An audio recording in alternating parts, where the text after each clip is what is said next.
Señoras y señores, muy buenas noches y bienvenidos al Enfoque. 19 de las 38 muertes acumuladas por coronavirus se produjeron en lo que llevamos de mes. Es sin duda el dato más impactante de noviembre, aunque es el mes más negro de Melilla desde el inicio de la pandemia. Aunque también es verdad que tras la implantación de las medidas restrictivas, últimos días, últimas semanas, se están dejando notar con un descenso en el número de casos positivos y también un incremento de número de personas curadas. Y también se ha podido observar una bajada del 50% en la presión hospitalaria y de la ocupación en la unidad de cuidado intensivo. Las cifras concretas de hoy ya hemos bajado de los 1.000 por primera vez, tenemos 982 casos activos con 20 nuevos positivos y 101 curados en solo un día. También hay menos presión en el hospital y en la UCI, con 24 personas hospitalizadas, 24 pacientes hospitalizados, 7 de ellos en UCI. La presión en UCI ha bajado, como decía al principio, un 50%. Este es el dato más significativo, más importante y más positivo que podemos aportarle en estos momentos. No obstante, no hay que relajarse, siempre se lo decimos. Antes de entrar en materia, vamos a pasar a presentarle a nuestros invitados de esta noche. Están con nosotros Isabel Moreno, por el Partido Popular. Buenas noches, Isabel. Buenas noches, Sofía. También nos acompaña Mohamed Ahmed, de Coalición por Melilla. Buenas noches, Mohamed. Julia Juan, de Ciudadanos. Buenas noches, Julia. Buenas noches a todos. Y Elena Fernández Treviño, Partido Socialista. Buenas noches, bienvenidos a todos. Buenas noches, Fausia. Os he presentado de manera aleatoria porque no os veía en la pantalla. He empezado por el primero que se me ha ocurrido. Ahora sí os veo. Pues antes de entrar en materia, vamos a explicar un poco por los temas que vamos a abordar esta noche aquí. Bueno, pues hablaremos de esa desescalada en la hostelería. Hablaremos pues de todas las medidas que se han anunciado esta semana, medidas de relajación que en realidad solo van a ser el sector de la hostelería, porque se mantienen los cierres perimetrales, se mantiene también el confinamiento nocturno, ese toque de queda, denominado toque de queda, desde las 10 de la noche hasta las 6 de la mañana. Y también hablaremos de la polémica Ley de Educación, la conocida como Ley CELA, y terminaremos hablando pues del día de ayer, 25N, Día Internacional de Eliminación de la Violencia, Día Internacional de la Eliminación de la Violencia de Género. Bueno, pues empiezo. ¿Por quién empiezo? ¿Quién quiere empezar a hablar? Empezamos primero si te parece, Elena, por la situación sanitaria de la ciudad, por estos datos que acabamos de comentar y por esta desescalada. Bueno, pues la semana pasada justamente valorábamos si podía empezar o no esta desescalada de algún modo, porque las cifras que teníamos todavía eran bastante preocupantes y recuerdo que comentamos que ojalá, ¿no?, que realmente pudiéramos empezar ya una desescalada, porque había sectores que lo estaban pasando realmente mal, ¿no? Y bueno, pues yo realmente creo que debemos estar muy contentos de que por lo menos hayamos podido empezar a dar pequeños pasos en este sentido, aunque es cierto que las cifras todavía son muy altas, mucho más de lo que deberían ser, pero han sido efectivas, creo yo, las medidas, y la prueba está en que la curva ha empezado a bajar de hace unas semanas adelante, y desde luego bueno, pues podemos alegrarnos de que el sector de la hostelería pueda empezar a tener cierto respiro, ¿no? Porque verdaderamente ha sido uno de los sectores que más ha acusado estas medidas restrictivas, ¿no?, que, como digo, han sido muy dolorosas, han sido muy duras y han afectado a distintos sectores que económicamente pues lo estaban pasando realmente mal. Así que bueno, por ese lado nos alegramos mucho de empezar de caminar despacito, pero caminar hacia esa desescalada, ¿no?, que implica caminar a una cierta normalidad. realidad. Creo que era necesario tomar esas medidas en su momento, todas las que hemos tomado. Yo recuerdo e insisto en que el sector de la cultura también es un sector que a mí me toca directamente también y que sigue cerrado, que no se ha desconfinado todavía y estamos haciendo y planificando actividades, grabándolas para emitirlas con teatro cerrado, con los eventos ahora mismo imposibilitados y demás, y que son sectores que económicamente que cada semana que pasa pues realmente bueno pues nos lanzan casi un SOS, ¿no? Porque realmente la economía tiene mucho que ver también con esa salud, ¿no? La salud anímica, la salud vital, ¿no? Lo que nos hace poder estar y ser cada día. Entonces, bueno, pues sí, a nadie le ha gustado tomarlas y creemos que bueno, que en la medida de lo posible pues empezaremos a transitar hacia esa desescalada que supongo que con el paso de la semana y si la curva sigue descendiendo pues podremos seguir aumentando, ¿no? Cara también a unas navidades que sabemos que no van a ser normales, que no van a ser como las de otros años, pero también se trata de eso, de que en Navidad podamos estar un poquito más relajados que lo que estábamos hace un mes, ¿no? Que es verdad que nos asustaba muchísimo el aumento de esa línea, que no era ni siquiera curva, era un aumento ascendente de las cifras. Y bueno, creo que la gestión por parte de salud pública y del gobierno, ¿no? han sido unas medidas creo que acertadas, a pesar de lo duras y lo dolorosas, ¿no?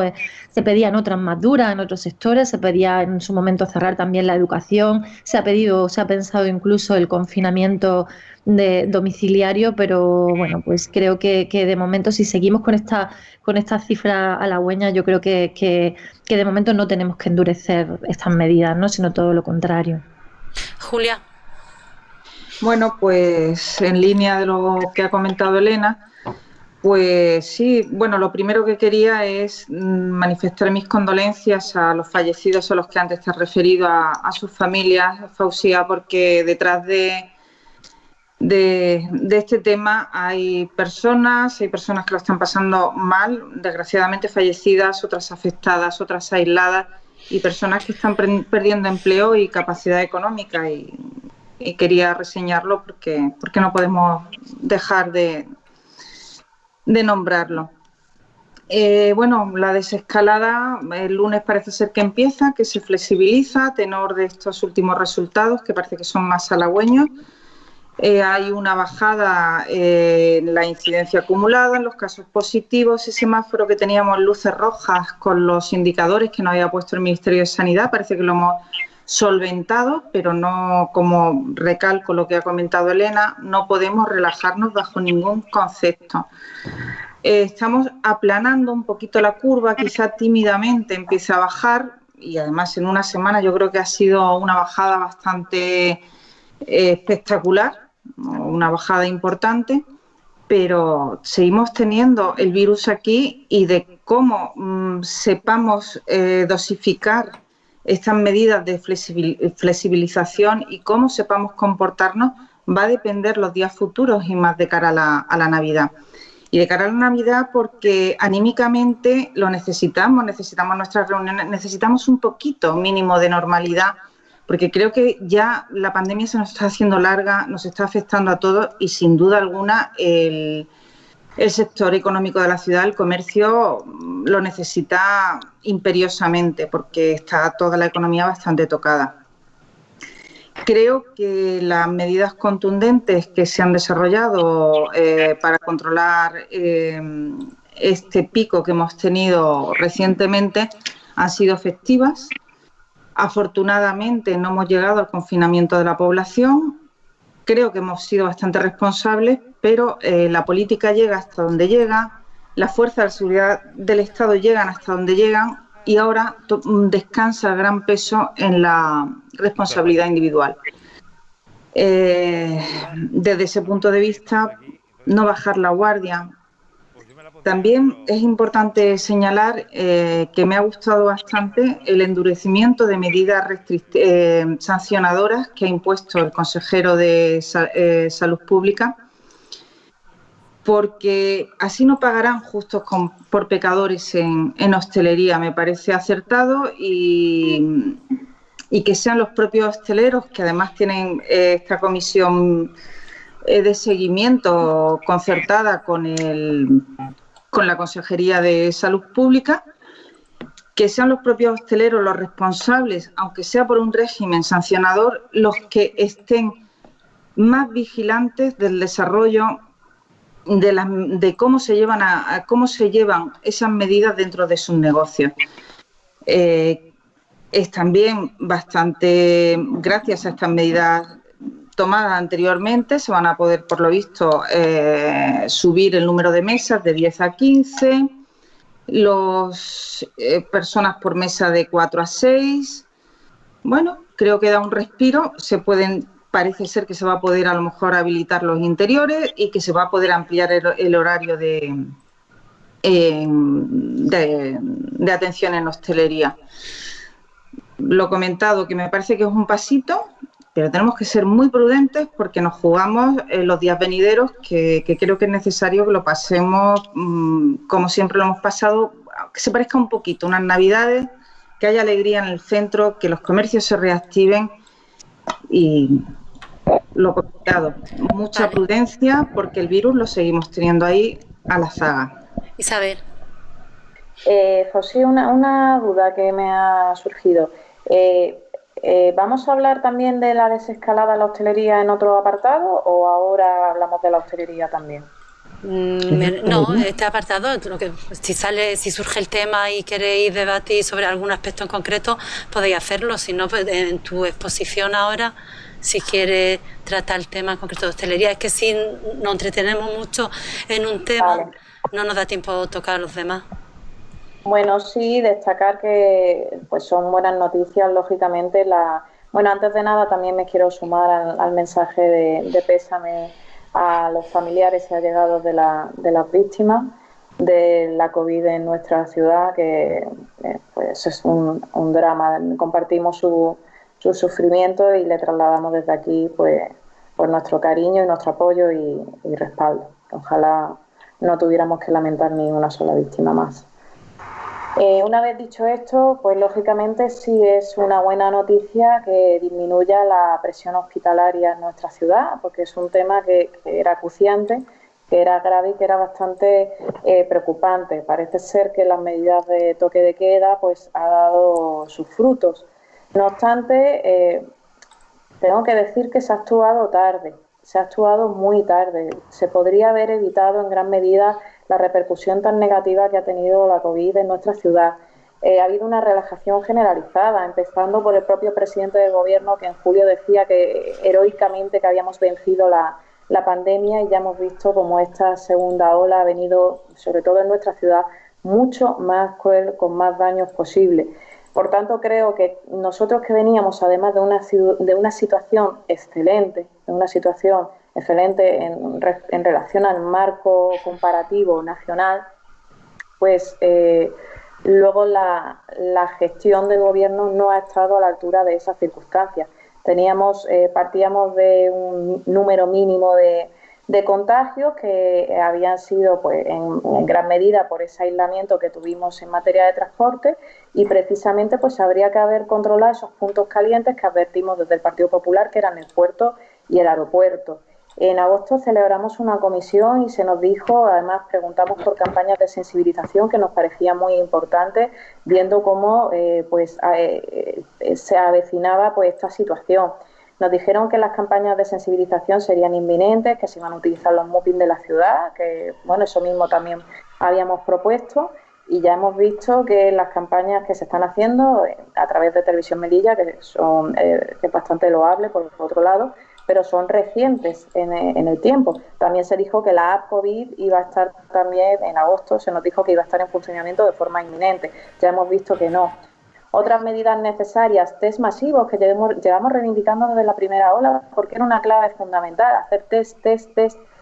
Pues no se están haciendo los test suficientes para controlar esto.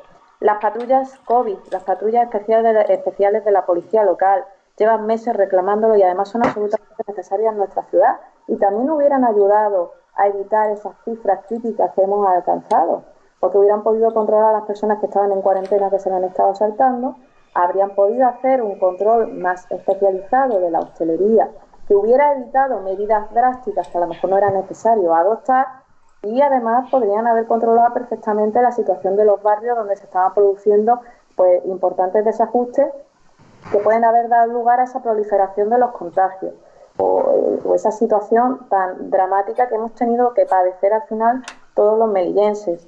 Igualmente también hablábamos de esta semana que precisamente realizamos una comisión de educación del Partido Popular.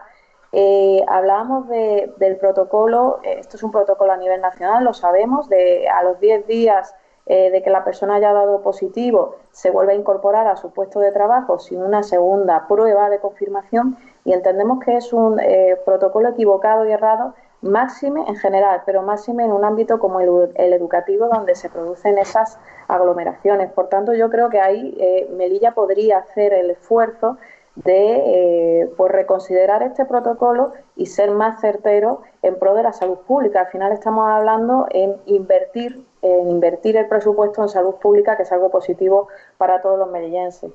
Por tanto, llegamos tarde, veo que todavía no se están adoptando las medidas que serían necesarias para garantizar una situación de total estabilidad en nuestra ciudad, y que, de hecho, si se hubieran hecho antes estas medidas, probablemente no hubiéramos tenido que lamentar tantas cosas como estamos lamentando. Quiero decir también, respecto a la hostelería, que ha sido un sector absolutamente criminalizado. Ha sido el sector que ha pagado precisamente por la dejación y la responsabilidad del gobierno. Un gobierno que llega tarde, que se encuentra en una cifra que le supera, y como medida para justificar su gestión, para justificar que se está haciendo algo, pues se cierra la hostelería. Esto no se ha hecho en Ceuta, esto no se ha hecho, sí, me diréis, se ha hecho en muchos sitios de España, pero es que en Melilla perfectamente, por lo que he comentado antes, con la patrulla COVID, haciendo un seguimiento especializado, un seguimiento pormenorizado de los distintos sectores, de los distintos negocios hosteleros, podría haberse evitado esto, como se ha hecho en Ceuta, haber adoptado medidas restrictivas, pero no haber adoptado una medida tan radical como es el cierre, además sin datos epidemiológicos que lo justificaran o datos estadísticos. No ha habido ninguna información de este tipo para justificar una decisión tan drástica. Entonces yo creo que las medidas que se están adoptando ahora a lo mejor se podrían haber adoptado antes para paliar los efectos si lo hubiera dentro del ámbito de la hostelería, pero que al final han pagado justos por pecadores, porque los hosteleros han cumplido con las medidas, la inmensa mayoría, claro está, han cumplido con las medidas higiénico-sanitarias, y el gobierno no ha cumplido con la hostelería. El gobierno, de hecho, ha engañado a los hosteleros. Los hosteleros no pensaban que podrían abrir mucho antes de lo que se les dijo, finalmente no han podido abrir y se han visto pues abocados a una situación pues prácticamente de ruina. De hecho, ya hay un local en el centro, el minibar, de jóvenes emprendedores de nuestra ciudad, que se ha visto obligado a cerrar, ya no solo por las restricciones, cierre de hostelería y demás, sino por la obra famosa del centro en plena campaña de Navidad. Entonces, al final es un despropósito tras despropósito, cuando son situaciones que se podrían haber gestionado perfectamente de otra manera y haber evitado este tipo de perjuicios. Mohamed. Bueno, yo sumarme también a las palabras expresadas por las tres compañeras en cuanto a la resistencia que está demostrando, ¿no?, nuestros conciudadanos en esta situación de dificultad. Yo quiero añadir a lo que ya la compañera Elena dijo en cuanto a las medidas restrictivas, también la compañera Julia, decir que la combinación de esas medidas restrictivas con las ayudas que también se han acompañado, ¿no?, a todo el sector del comercio, de la hostelería y en general de casi cualquier actividad económica, ¿no? Eso tampoco lo podemos olvidar. Es cierto que nunca es suficiente, es cierto también que son situaciones muy complejas y además con unos recursos que hay que gestionar de una forma muy eficiente, ¿no?, para que no comprometamos, ¿no?, lo que viene a ser la estabilidad completa de la ciudad, pero jamás desde ninguno de los grupos que forman el gobierno se ha olvidado el objetivo principal, que era la de intentar aliviar estas restricciones y acompañarlas siempre con una asistencia directa a los más vulnerables, ¿no?, en esta situación de confinamiento, de limitaciones, y siempre acompañando, ¿no?, tanto a empresarios con dificultades como a las familias y a toda persona, ¿no?, que sufre estas dificultades. También quiero remarcar, ¿no?, que es fácil hacer una retrospectiva crítica, ¿no?, cuando se han llevado actuaciones y quizás algunas de ellas algo tarde, pero que nunca, ¿no?, se ha olvidado el objetivo, ¿no?, de intentar buscar la solución ideal para no llegar a la situación de un bloqueo como en el que, digamos, de limitar una movilidad como pueda ser el confinamiento perimetral. También quisiera recordarle a la compañera Isabel, porque hizo mención con respecto a algunas situaciones, ¿no?, como el hecho de la publicación de los datos concretos en cada momento. Yo creo que ahí Salud Pública en ningún momento ha dejado de hacer el esfuerzo, ¿no?, de ese flujo de información que hay entre administraciones, ¿no?, y de intentar reflejarlo en una web como la que tiene Salud Pública, intentando dar información diaria casi de los casos que van detectándose, ¿no? Y hay una web además bastante interesante en cuanto a la información que pueda hacernos, con la cual nos podemos hacer una idea de cuál es la progresión de esta... Mohamed, perdona un segundo. Yo no sé si soy yo o los demás te oyen así. Te oigo como con un poco de retorno. Se oye mal. No sé si no te oigo muy bien. Llevo un rato esperando a ver si mejoraba un poco el sonido, pero no. A ver si a lo mejor a ver si lo podemos corregir. Si no, me desconecto del casco y uso el tema Puede que sea el casco. Puede que sea el casco. ¿Sí? Vale, los auriculares. Un No, Paco, que está aquí mi compañero Paco conmigo. Que ver, ya Paco. paso y explico que por eso ¿Me llevamos oís la ahora? ¿Me Ahora oís sí. bien?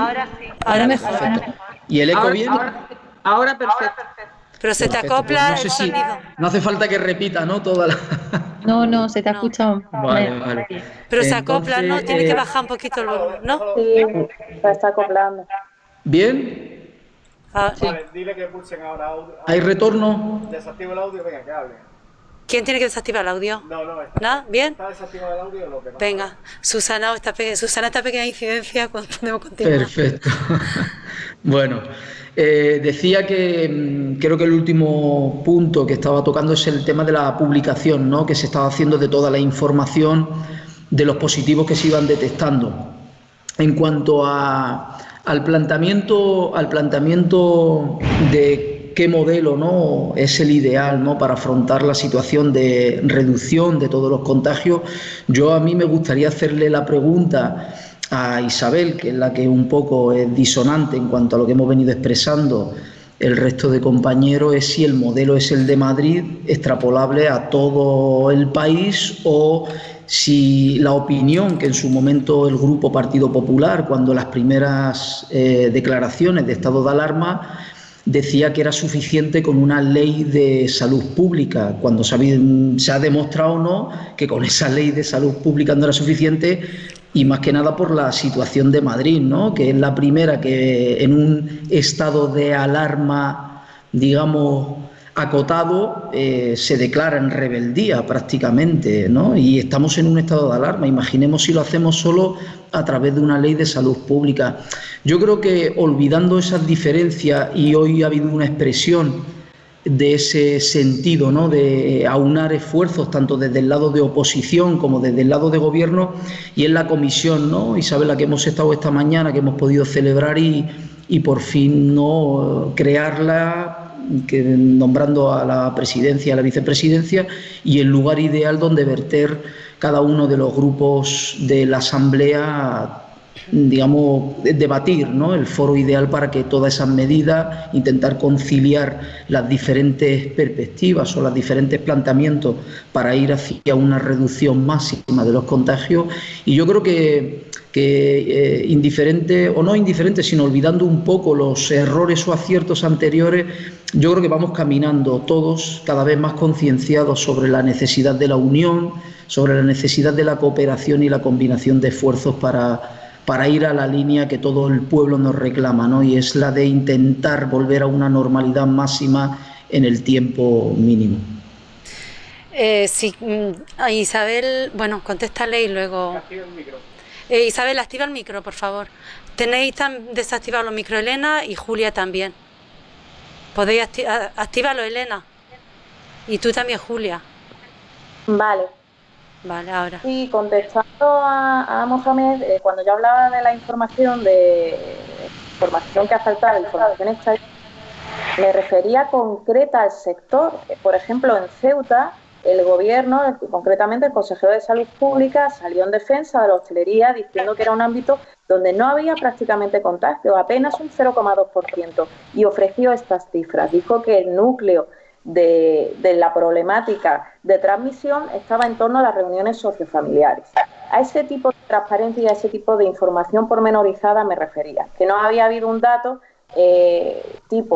hay un 20% de contagios que se está produciendo en la hostelería. Y también me refería a la necesidad de hacer que se podría haber hecho un seguimiento, porque es cierto que la inmensa mayoría de los hosteleros ha hecho una importante inversión, esfuerzo y sacrificios para acoplarse a estas normativas. Habrá quien no habrá cumplido, pero eso se podría haber seguido y que no pagaran justos por pecadores. Eso en cuanto al tema informativo. Luego, de todas formas, no era tu turno, Isabel. ¿Puedo decir una cosita? Puedes contestar A mí. Vale, me tocaba a mí, quiero contestar yo también. Isabel, un momento, Elena, un momento, por favor, contesta en tu turno, porque es que si no, nos volvemos lo que no sabemos. El turno de los demás. El turno de Elena. El turno de Elena. Vale, pues vamos a ver. Isabel, se lo expliqué a Fadela la otra vez, perdona que no te lo he explicado a ti. Este formato no permite el debate ni interrupciones, porque si no, no nos entendemos. Así que vamos a respetar los turnos de cada uno y cuando te toque tu turno... Subrayar, Pausía, gracias porque yo creo que es importante no saltarnos los turnos. A ver, nadie criminaliza la hostelería. Yo creo que decir esto es decir una barbaridad. Es decir, cuando tomamos medidas, las tomamos haciendo un sacrificio, porque los primeros que las padecemos somos las personas que estamos también haciendo gestión. Nosotros vamos a los bares, nos gustan los lugares de ocio. Es decir, creo que no cualquier sitio que quede afectado nos está afectando como conciudadanos que somos de la propia ciudad de Melilla y como digo, son muy dolorosas tomar ciertas medidas. Es decir, no se trata de criminalizar a nadie, no se trata de buscar culpables, porque los culpables aquí, el único culpable aquí es el virus, eso tiene que quedar muy claro. Entonces, yo creo que la incomprensión siempre nos insta como a buscar culpables, ¿no? En verano fue la juventud, hemos hablado también de los inmigrantes, hemos apelado continuamente a la responsabilidad individual. Es decir, estamos continuamente intentando achacar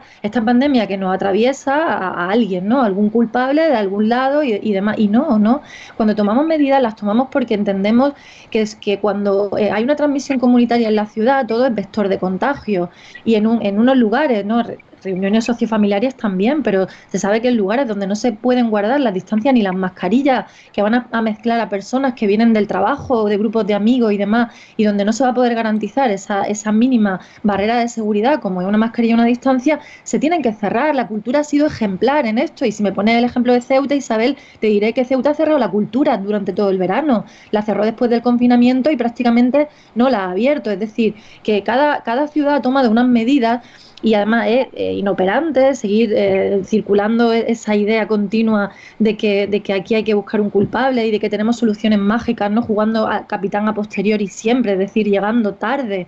Porque claro, si los que hacemos gestión llegamos tarde, las oposiciones también. Y además todo el mundo llega tarde, porque sea el signo político que sea, hay un fracaso colectivo en cuanto a medidas para cerrar completamente, es decir, acabar completamente con el virus. Lo que vamos es atajando el virus, lo que vamos controlando los brotes y tratando de paliar las consecuencias de una pandemia que inevitablemente nos está asolando. Entonces, yo creo que esta narrativa no solamente es reprochable, sino que es completamente ineficaz en términos de salud pública. Yo creo que no ganamos absolutamente nada tratando todo el rato de buscar unos culpables y de pensar que estamos criminalizando sectores como si cada vez que tomamos una medida en un sector lo estuviéramos criminalizando. Yo no he parado, al revés, de ejemplarizar la cultura como uno de los sectores que mejor ha hecho la tarea, y me plegué a lo que el consejero de Salud Pública nos pidió, y estuvimos hablando en Consejo de Gobierno sobre ello porque entendía que en la transmisión comunitaria que en ese momento existía teníamos que parar lugares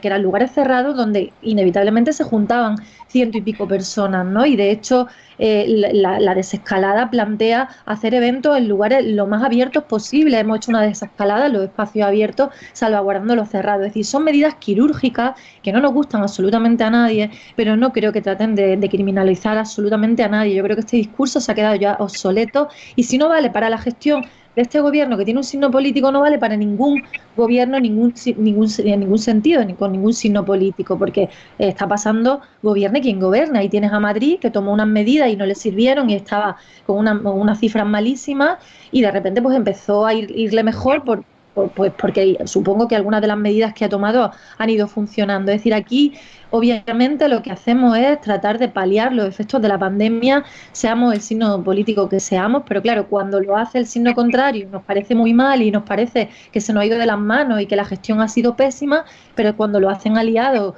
o el signo que más se parece al que nosotros defendemos, pues entonces ya todo está bien y no pasa absolutamente nada. Yo creo que es absurdo repetir una y otra vez este discurso, ¿no? Julia. Pues comentar lo mismo, el mismo término que ha utilizado el compañero Mohamed, que además lo había apuntado yo aquí. Isabel, de verdad, eres la única nota discordante. Parece que todos nos hemos relajado, hemos resoplado un poco de tranquilidad, porque es que hace poco las cifras eran muy, muy, muy preocupantes, muy preocupantes. Es más, a día de hoy sí están mejor, pero con las instalaciones que tenemos hospitalarias tenemos 24 ingresados, 7 en UCI. Las medidas se toman desde la responsabilidad y son medidas impopulares, son medidas que no gustan a nadie. ¿Qué más impopular para un gobierno que tener que tomar medidas de este tipo contra un sector tan representativo de la sociedad de Melilla? Pero se toman desde la responsabilidad. Se toman, pues porque como ha comentado Elena, son sitios de reunión. La gente mientras consume, ahora ya se va a intentar corregir esto. Se quita la mascarilla, se habla, se fuma. Mucha gente pasa por ese espacio. Y era una medida que se tomó dura, complicada, pero que parece ser que algo ha revertido la situación. Me alegro muchísimo que se vuelva a flexibilizar, que se vuelva a abrir la hostelería, que se hagan más flexibles las medidas, por favor, que este sector respire, que es muy importante. Yo de verdad siento mucho el tener que tomar, que hayan tenido que haya caído tanto peso de estas restricciones precisamente en su sector. Lo siento enormemente. Pero lo comentado, ¿era quizás necesario o se apostó por esa línea de intervención? Gobernar es lo que tiene, es que a veces no conviene a todo el mundo, pero era necesario hacerlo. De todas formas, comentarte que la intervención del Gobierno a mí me parece que está siendo muy holística. Se están haciendo, yo hoy los datos que he visto en cuanto a PCRs y a pruebas de antígenos que se han hecho, me han parecido unos datos que, oye, yo creo que se están poniendo muchas medidas desde el punto de vista preventivo y desde el punto de vista de planes de contingencia. Lo que hay son unas líneas de ayuda también para la hostelería, que he oído en rueda de prensa a la consejera de Hacienda, bastante atractiva, se le está dando bastante apoyo al sector. Creo que ha sido hoy o ayer cuando salió la línea 4 de ayudas de promesa. Se han reactivado la línea 1 y 2 para aquellos que no pudieran entrar en su momento, o sea, se ha ampliado el plazo. Y me parece que sí, que el sector económico, y más cierto sector económico se ha podido ver perjudicado, pero la salud también, ya te digo, los datos eran muy preocupantes. Como comenta Elena, ahora mismo buscar culpables o buscar no vale para nada. Hoy el presidente decía, aunar esfuerzos. De verdad, no hay que fijarse tanto en colores ahora mismo políticos, ni hay que estar codo con codo y trabajar de forma conjunta es la única forma que tenemos de salvar esta situación, ya no solamente epidemiológica, sino económica. Es necesario que unamos esfuerzos y no estar aquí tocando dónde se podía haber hecho mejor o peor. Evidentemente, yo creo que ninguna comunidad, ni creo que ningún país del mundo tenga la fórmula mágica para hacerlo de forma, bueno, quizás China, pero ya sabemos, a costa de la libertad de los ciudadanos, ¿no? O sea, pero no creo que nadie haya dado con la tecla sin ninguna contrapartida en esta batalla. Isabel. Pues miren, pues ya me gustaría a mí poder aplaudir la gestión del gobierno, porque esta es mi tierra y me duele todo lo que está ocurriendo, me duele los fallecidos que hemos tenido, los contagiados que tenemos, el daño económico que se está haciendo, y nosotros en todo momento hemos estado haciendo propuestas en todos los ámbitos. Y más bien nos hemos encontrado a un gobierno que ha hecho oídos sordos. Entonces me hace gracia que me hablen a mí de este tipo de que me critiquen, que esté criticando la gestión del gobierno cuando no ha sido una gestión que haya estado a la altura de la ciudad y a la altura de la ciudadanía. ¿Qué aporta ahora, Isabel? Como vuestro partido ha hecho en Madrid o ha hecho con el gobierno, Isabel. No, dejarla terminar porque si no se le entiende. No se le entiende, sí. Déjala que termine. Me han hecho referencia el compañero Mohamed al modelo que si nosotros queríamos emular al modelo de Madrid. Yo aquí he hablado de una serie de propuestas, pocas, he enumerado pocas, pero en el ámbito de salud pública que veíamos muy necesarias y prioritarias desde el ámbito del Partido Popular. Y, por ejemplo, los controles en puerto y aeropuerto era una cosa que hemos venido diciendo desde el principio y que era elemental pues para haber evitado donde hemos llegado.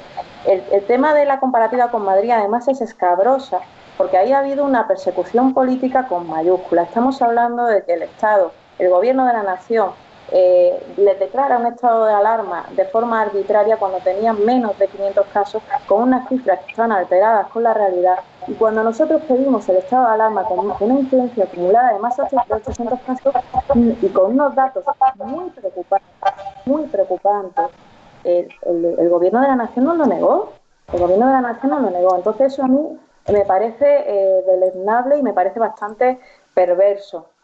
Creo que ha sido la señora, Elena, que hablaba de que habían adoptado medidas quirúrgicas. No, el cierre radical de la hostelería no son medidas quirúrgicas. Medidas quirúrgicas habría sido hacer un seguimiento de todos y cada uno de los negocios. La ver cultura. quién cumple y quién no cumple. Eso son medidas quirúrgicas. Como se está haciendo con la educación, como se está haciendo con los colegios, con los institutos. Un seguimiento especializado y que no paguen justos por pecadores. ¿Tú sabes cómo se contabilizan, perdona Isabel, las cifras? Un segundito. Te voy a quitar 5 segundos. Se contabiliza.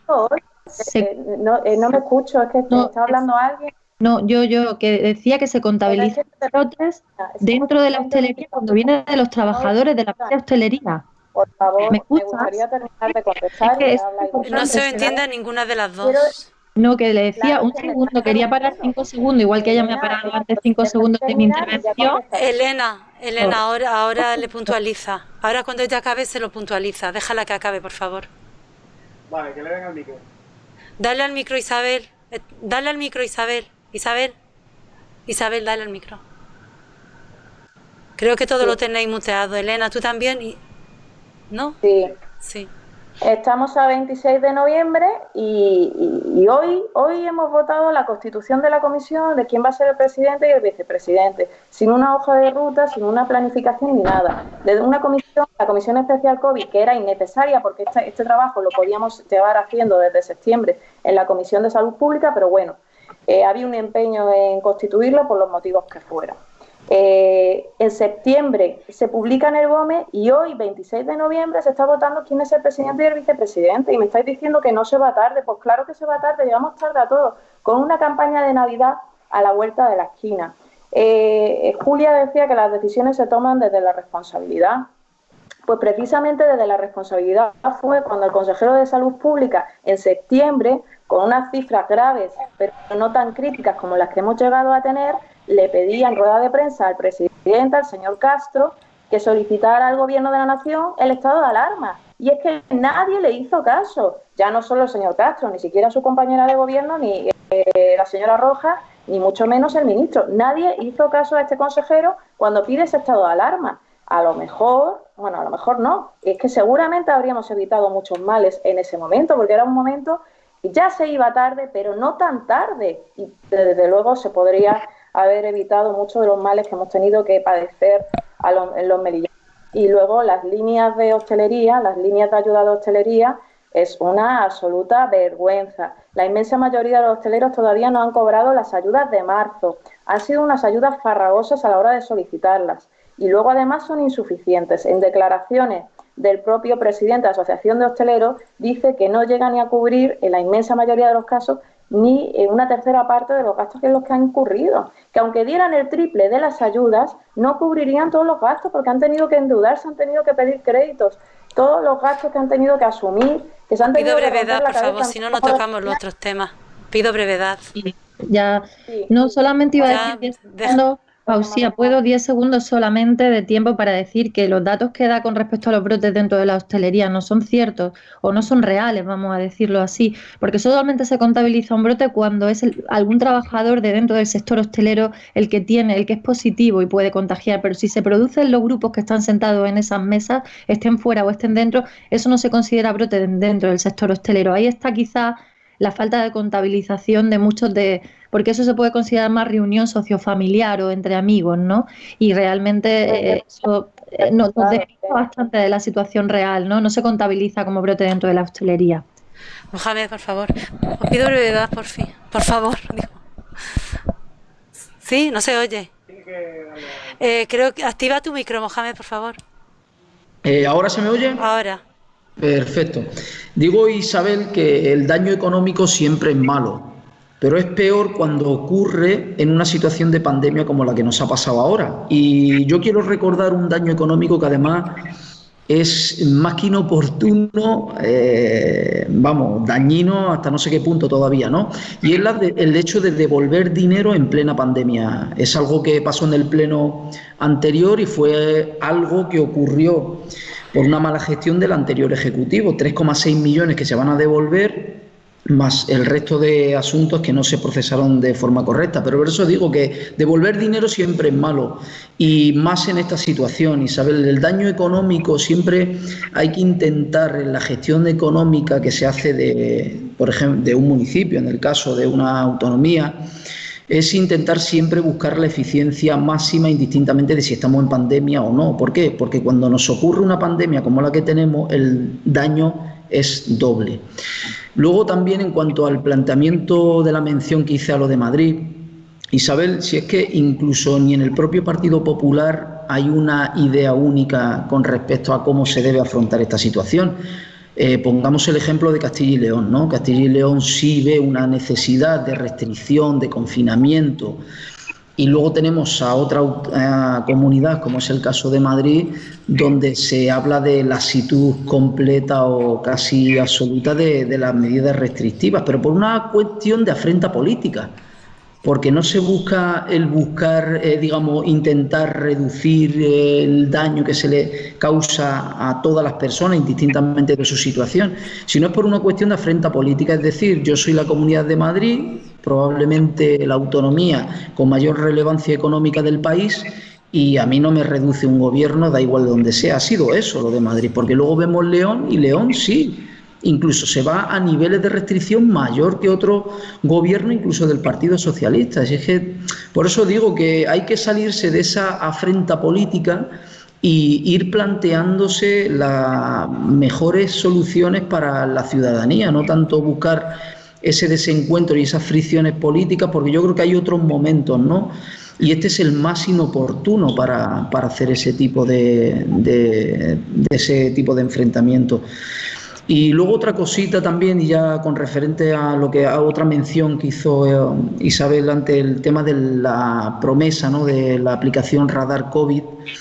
Eso es algo que además se va desplegando de una forma programada, ¿no? Y Melilla todavía no estamos en esa situación, pero sí nos consta por comunicación de la propia consejera de Presidencia, que sí se está desplegando, ¿no?, toda la infraestructura para que Radar COVID ya podamos tenerla en funcionamiento pleno en la ciudad próximamente. Bueno, pues hacía referencia con respecto a la hostelería. No sé si sabéis que esta mañana se ha presentado aquí en Radio Televisión Melilla una campaña publicitaria en apoyo a la hostelería, una campaña que ha encargado a Televisión Melilla la Consejería de Economía y Políticas Sociales. Si queréis, la vemos y ahora seguimos, o con el siguiente asunto, si queréis seguir debatiendo sobre este. ¿Vale? Dentro. Paco, dentro vivió.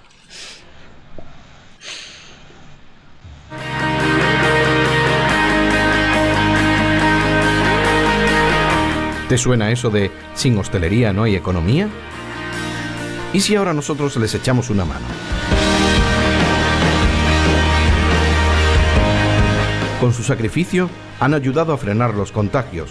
Su responsabilidad ha sido nuestra protección. Han renunciado a su trabajo para ser garantía de salud.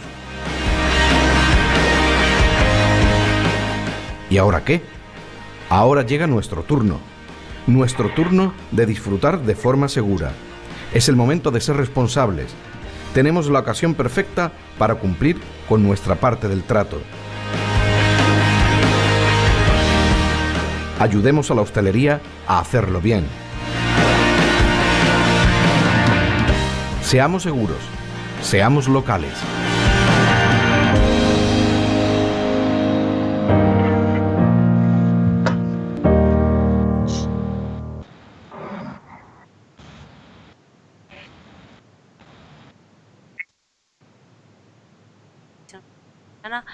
Y bueno, si queréis pasamos ya al otro asunto, que es sobre la ley CELA. El Partido Popular esta semana pues inició la recogida de firmas pues en contra de la ley, la LOMLOE, o la nueva ley de educación, la conocida como ley CELA.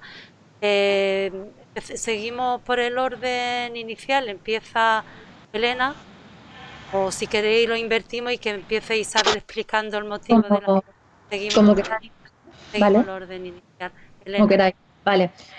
Bueno, pues nada, decir sobre este tema, que creo que esta ley nace pues en medio de un revuelo mediático bastante importante, ¿no? Y en medio de muchos bulos y fakes, ¿no? Y seguramente falta de lectura de mucho de su articulado, ¿no? El propio texto de la ley. Además, deroga una LOMCE, ¿no? Que vino acompañada de recortes y con el enfoque quizá más retrógrado de la Unión Europea. Y a mí me parece una ley que acredita un importante salto cualitativo hacia un sistema más moderno, más equitativo y desde luego más inclusivo, ¿no? Yo creo que muchas de las cuestiones que se han ido tratando de esta ley en absoluto están basadas en una realidad y un desconocimiento bastante grande, ¿no? Con un ánimo más de confrontación ideológica, ¿no? Y de armar mucho revuelo alrededor más que de realmente construir, ¿no? Como un dato, deciros, por ejemplo, que la LOMCE nace con simplemente 11 enmiendas a la totalidad y de 1.666 aceptaron simplemente 34 de los grupos de la oposición, mientras que la LOMLOE acepta más de 300 enmiendas e incorpora 250 aportaciones. Es decir, yo creo que podemos hablar de que sí hay una participación real, de que sí hay una escucha, ¿no? A muchos de los sectores. Yo echo de menos, como docentes que soy, ¿no? Esencialmente siempre un consenso en materia educativa, ¿no? Y también pues he echado de menos, incluso no me ha gustado que se elimine la ética de cuarto de la ESO, ¿no? Esas son las críticas que yo haría, ¿no? Al cambiar siempre de ley, creo que tendríamos que tener un consenso, pero que desgraciadamente todavía hay mucha ideología implicada en estas leyes y por tanto el consenso no parece fácil.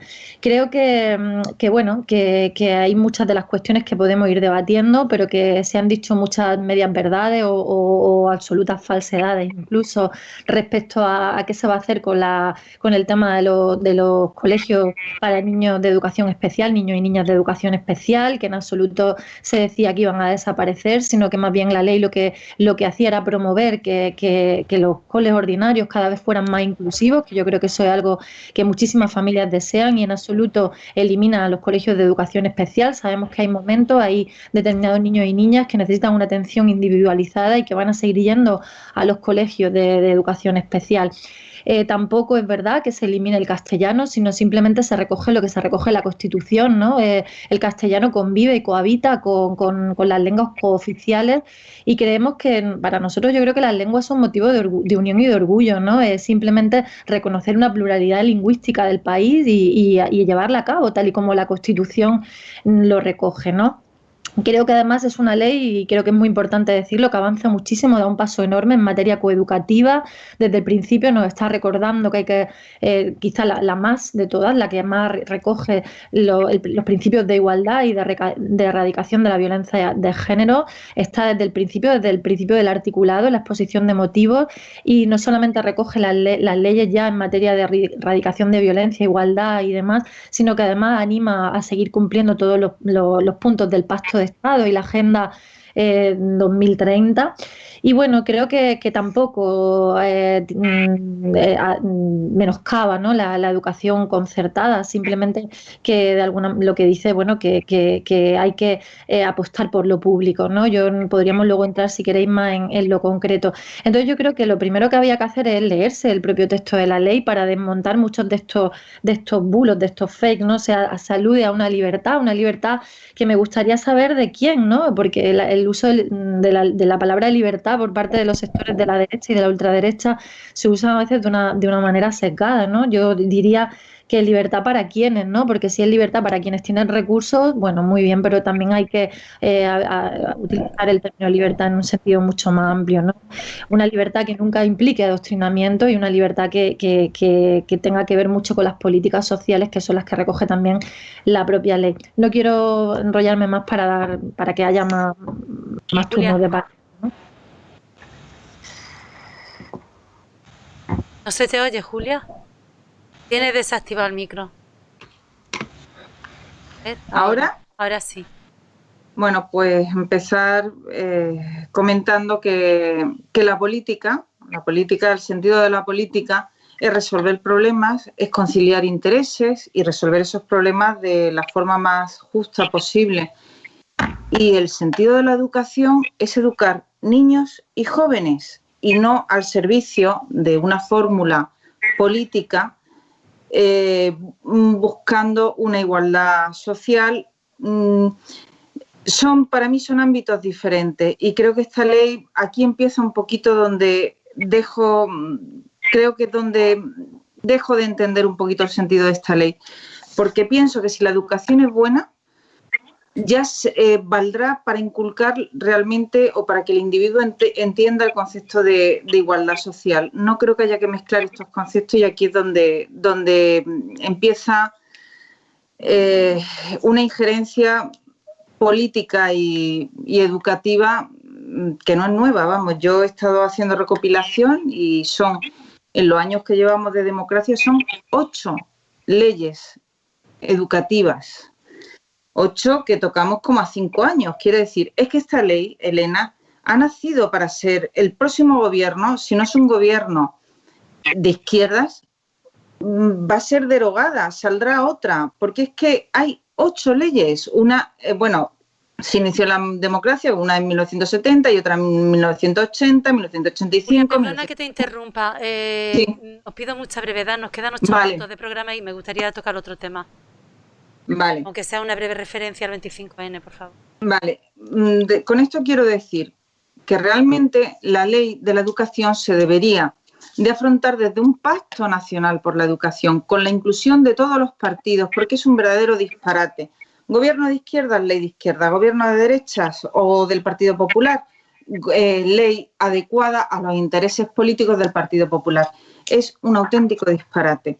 Un pacto nacional por la educación sería interesante que los grandes partidos políticos se lo plantearan. A ver, dicho esto... ¿No? ¿Todavía? Vale. No, voy rápido. Varias cositas, porque tampoco voy a entrar en la reducción de las horas. Es que no nos da tiempo. Vale. Pues entonces voy más corta todavía. Bueno, no sé yo realmente ya por dónde reducir esto. Bueno, me voy a enfocar en algo de lo que tenía pensado que me interesa bastante, que es lo de la educación especial. La educación especial, Elena, sí que se habla durante 10 años que paulatinamente se vayan transfiriendo, se vaya insertando. Yo soy partidaria de la inserción de los niños en colegios ordinarios, pero es que los colegios ordinarios no están preparados. Si es que los colegios concertados, los colegios especiales, hoy por hoy son necesarios. Un niño, es que voy a mezclar ya conceptos porque voy un poquito apresurada. Un niño en un colegio concertado tiene un coste para el Estado de 2.900 euros niño-año. Un niño de la pública son 5.600 euros niño-año. Es que la enseñanza concertada hoy por hoy es necesaria. Y si un padre, una familia quiere colaborar, que además le hará muy feliz colaborar, en ese colegio debe de hacerlo. Y la educación especial, ¿están preparados los colegios y van a estarlo de aquí a 10 años? ¿Se están empezando a plantear en los presupuestos nacionales la adecuación de estos colegios? Esos colegios necesitan instalaciones, necesitan gimnasios, fisioterapeutas, equipos médicos, ATS, auxiliares. Julia, vamos a tener que dejarlo pueden ser víctimas de bullying. Me parece un tema... vamos a dejarnos, es que no hemos comido todo el tiempo la primera parte del programa. Lo siento. Isabel, brevedad, por favor. Bueno, que ahora pedís. Veo que Elena se ha aprendido muy bien el argumentario del Partido Socialista, eso de que no nos hemos leído la ley y todas estas cosas, que los bulos, los fake, y además con vuestro famoso Ministerio de la Verdad que vais a poner en marcha, todo muy bien.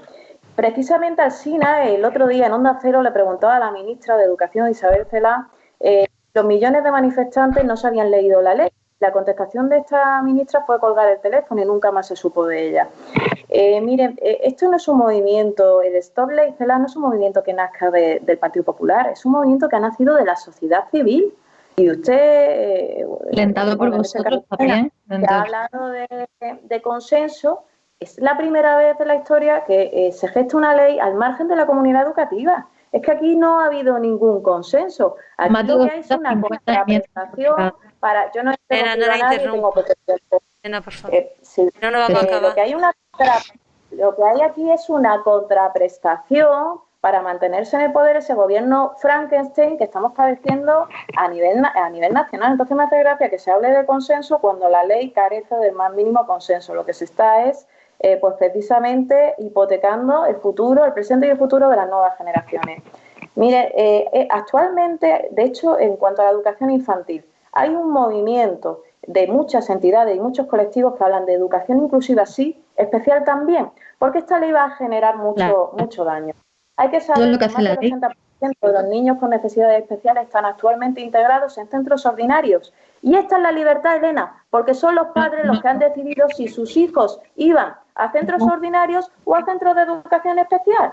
Y ahora, con la ley Celaá, esa libertad se acaba, porque el artículo 74.3 de esa ley establece que habrá una evaluación anual a través de la cual se decidirá si el menor va a ir al centro ordinario o al centro de educación especial, al margen del criterio de los padres, al margen del criterio de los tutores. Y esto es absolutamente deleznable. Niños con necesidades especiales y que los padres no puedan decidir. Eso no es cierto. Eso es cierto. Artículo 74.3 debe ser la ley de tu pueblo. Cierto. Los padres van a seguir diciendo. Las redes educativas han desarrollado la educación especial. Aquí hay dos menciones puntuales. La que estoy diciendo que acaba con la libertad de elección de los padres, artículo 74. Para nada, es que no es cierto. La disposición adicional cuarta, léete la ley. Y la disposición adicional cuarta, que es el periodo de 10 años. Que estas entidades, además, están preocupadas porque se habla no de responder a las necesidades que puedan tener estos centros de educación especial, sino a que se va a estar financiando a los centros ordinarios. Pero no hay un plan económico tampoco para esto, porque esta ley va sin planificación económica. Lo tiene que haber. Por otro lado, no se está garantizando el mantenimiento de los centros especiales, sino que se persigue emular el modelo a la portuguesa. Es decir, si aquí ya tenemos más de un 80% de niños que están integrados en centros ordinarios porque sus padres lo han decidido. No es cierto, más de un 80%, no es cierto. Llegar a un 98%, siguiendo el modelo a la portuguesa. Es la realidad de los centros. Elena, deja que termine, por favor. Pero es que no es verdad. Y no están viendo el más del 80%, madre mía. Esto es una barbaridad lo que va a ocurrir con la educación especial. Ojalá. La educación también es educación pública, que eso es lo que a vosotros parece que no os entra en la cabeza. Y además, Isabel, ve terminando, por favor. No nos da tiempo. En tu momento. se está vulnerando el artículo 27 de la Constitución española, que habla de la libertad de enseñanza, que habla de que los padres puedan llevar a sus hijos a centros de educación religiosa o de educación en valores que estimen oportuno, y la creación A ver, de nos quedan centros 2 minutos de por programa y le queda todavía... o jurídicas. Paso a Mohamed, Quiero ¿vale, decir, Isabel? Lo al dejamos final aquí. estamos con una ley sectaria, ideologizada y que vulnera también el castellano, porque Cataluña podrá imponer la lengua catalana y esta ley no establece esa prohibición en tanto en cuanto no establece que el castellano sea la lengua vehicular. Y esa es la verdad. Mohamed, La por Constitución favor. no habla de lengua vehicular en ningún momento. Mohamed, por favor. Bueno, sí. Yo, dentro de la afrenta que hay política, ¿no?, con respecto a la ley CELA, la ley de educación y los diferentes planteamientos, no hay que olvidar que al final es un asunto que es difícil de vincular de la ideología política, ¿no? No olvidemos que todos los regímenes en la historia, la educación, desde que existe como, digamos, circuito ordinario, una forma de formalizar la educación y estandarizarla, siempre se ha visto impregnada, ¿no?, por el régimen de cada momento, ¿no? Y el régimen, hablando más de algo ya más en el pasado, ¿no? En planteamientos políticos es algo normal, creo, además. El tema es, yo dentro de las diferencias, ¿no?, que hay entre el planteamiento más de derechas, ¿no?, que es el que plantea el Partido Popular en cuanto a la exclusividad, casi un planteamiento más mercantilizante de lo que es la educación. Yo quiero ver la parte positiva, ¿no?, del planteamiento en cuanto a la ley que se plantea ahora. Mira, yo vengo del sector privado. En el sector privado, sobre todo en el área de las tecnologías, ¿no?, hay un paradigma nuevo y de lo que se dan cuenta todas las grandes empresas, ¿no?, de que se dedican a este sector, es que el sistema educativo que tenemos no termina de absorber el talento de cada uno de nosotros. Y esto es algo que ocurre en el mundo de las tecnologías de una forma, además, casi hasta el punto de gente con apenas 16 años y sin una formación muy reglada plantear y vulnerar un sistema a nivel multinacional, ¿no? Entonces, una de las cosas buenas que esta reforma educativa trae es el intento, ¿no?, de incorporar todo ese talento que siempre ha quedado fuera de los circuitos, digamos, estándares que hemos tenido hasta la fecha, e intentar crear esos cauces para que este talento no se quede en los márgenes. Y esa es la parte positiva de la ley, que yo creo que es algo que va a contribuir a que... Tenemos que dejar allí. Sí. Vamos ahora, si queréis, hacer una pequeña mención a la Ley Internacional para la Eliminación de la Violencia de Género, que se celebró ayer de manera diferente debido a la pandemia. Pues, por favor, 30 segundos cada uno y nos va. Bueno, sí, pues ayer desde luego desde el Palacio de la Asamblea nos posicionamos prácticamente la totalidad de los partidos que la componemos contra la violencia contra las mujeres. Yo creo que una violencia que deja una media de 50-60 asesinatos al año. No hay ningún grupo social que sufra tanta violencia y tanto asesinato como las mujeres, y desde luego el posicionamiento es claro, ¿no? Es fundamental seguir luchando para acabar con esto, pero desde luego es fundamental hacerlo desde el inicio, es decir, fomentar mucho más las políticas de igualdad, porque todo lo que estamos trabajando, sobre todo en el final del proceso, es cuando esa violencia ya se ha producido. Creo que fomentar las políticas de igualdad desde todos los lados, ¿no?, desde la movilización y la militancia, pero también desde las instituciones, es fundamental para acabar con la violencia contra las mujeres. Pues que el día de ayer conmemoramos el Día Internacional de la Violencia de Género. Y muy breve, voy a ser bastante breve, que la intervención en este ámbito debe de tomarse, entendemos en 2 vías. Una, que es la intervención urgente sobre la víctima, que creo que para eso hay recursos importantes, ¿no?, en institución, teléfonos, asistencia de letrados para emitir órdenes de alejamiento cuando sean necesarios, viviendas, recursos administrativos, apoyo psicológico, social. Pero para mí lo primordial recae sobre la prevención. Y hablo de la prevención, una prevención que enseñe cómo se incuba, se inocula este tipo de violencia en la sociedad, cómo el agresor empieza, la idea del amor romántico, cómo se acerca a lo que luego será su víctima como una persona sobreprotectora, cariñosa, pero que va limitando, va controlando, ese mecanismo que hace fuerte o que inocula la violencia de género es el que hay que explicar, porque la víctima va cayendo en esta pequeña trampa y va cambiando sus esquemas de ver la realidad, va entrando en una dinámica en la que pierde el control de su propia vida, la autoestima se le rompe y es incapaz de reconocer una realidad. Desde ese punto de vista, la prevención debe de contar con un esfuerzo para enseñar a las jóvenes a detectar este tipo de comportamientos. A ver, por favor. La educación en valores y la colaboración interinstitucional sin duda son dos armas fundamentales para erradicar y para acabar con esta terrible lacra que supone la violencia de género. Y quería reiterar lo que dije en el día de ayer, en el pleno del 25 de noviembre, que por mi experiencia profesional como abogada y también como viceconsejera de la mujer, he tenido la suerte, la fortuna de poder hablar con mujeres que han roto el silencio, que han roto la espiral de violencia, y lo que todas coinciden, y creo que es el mensaje más importante que me gustaría dejar hoy en este programa, es que solo se arrepienten de no haber denunciado antes. Es de lo único que no se arrepienten. Nos quedamos con ese mensaje, Isabel. Nos quedamos con ese mensaje muy significativo. Que los hijos no sean excusa, en caso de tener hijos, que no sean excusa para no denunciar, porque se les hace más daño manteniendo la violencia. Así Ojalá, que, por favor. de no haber denunciado antes. Me va el tiempo. Sí, bueno, yo poco más que añadir a lo que ya las compañeras han expresado, celebrar siempre ese día y reforzar, como bien ha hecho el Gobierno central, los recursos para que eso sea efectivo, ¿no? Y que ese compromiso que todos adquirimos pueda materializarse de una forma verdadera, y celebrar además que sea este el último asunto, que es donde vamos a coincidir plenamente. Era apostar el asunto para que no os peleéis al final.